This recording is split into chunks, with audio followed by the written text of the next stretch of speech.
नमस्कार, हमारे साथ वकील सुदामा सिंह जी हैं, पवन सिंह जी के वकील हैं। आखिर क्या न्यायिक प्रक्रिया हुई है? आज पवन सिंह जी आई थी, ज्योति सिंह जी आई थी, क्या न्यायिक प्रक्रिया हुई है, जरा बताना चाहेंगे? देखिए, आज रिकन्सिलेशन का समय था जी।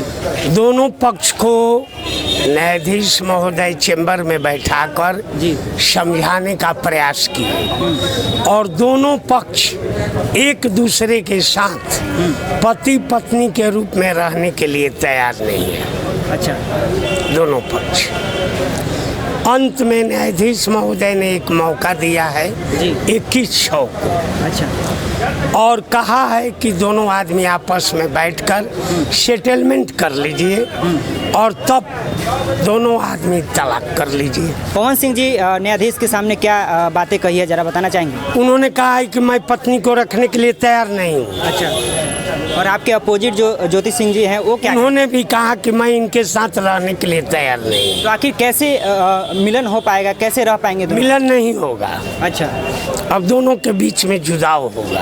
अगली प्रक्रिया कब होगी? 21/6। आखिर अगली पेशी आप लोग क्या किस तरीके से कर रहे हैं, जरा बताना चाहेंगे? इस बीच दोनों आदमी सेटलमेंट की बात होगी। अच्छा। और सेटलमेंट हो जाएगा तो दोनों आदमी आपसी सहमति से तलाक कर लेगा। अच्छा, कोर्ट ने फैसला किया है अभी फिलहाल कि साथ में कुछ दिन रहें और ठीक ठाक हो जाएगा तो अच्छी बात है, नहीं तो अगली नहीं, ऐसा कोर्ट ने नहीं कहा है। अच्छा। दोनों अलग अलग हैं। चलिए सर, बहुत बहुत धन्यवाद हमसे जुड़े इसके लिए। Thank you. Thank you. चलिए।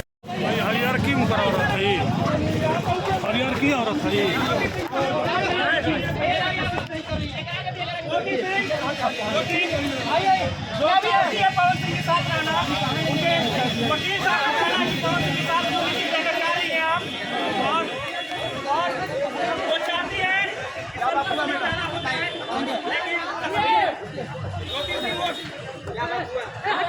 मैडम कुछ बोलिए, आपका भी जाना जरूरी है।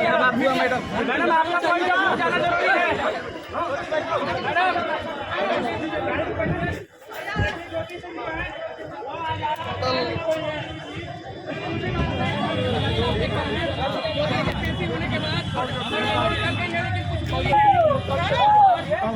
कहीं ना कहीं वकील साहब से बात हुई थी ज्योति सिंह के, उन्होंने कहा था कि पवन सिंह के साथ ज्योति सिंह यानी कि जो बात हुआ था वो निपटारा करके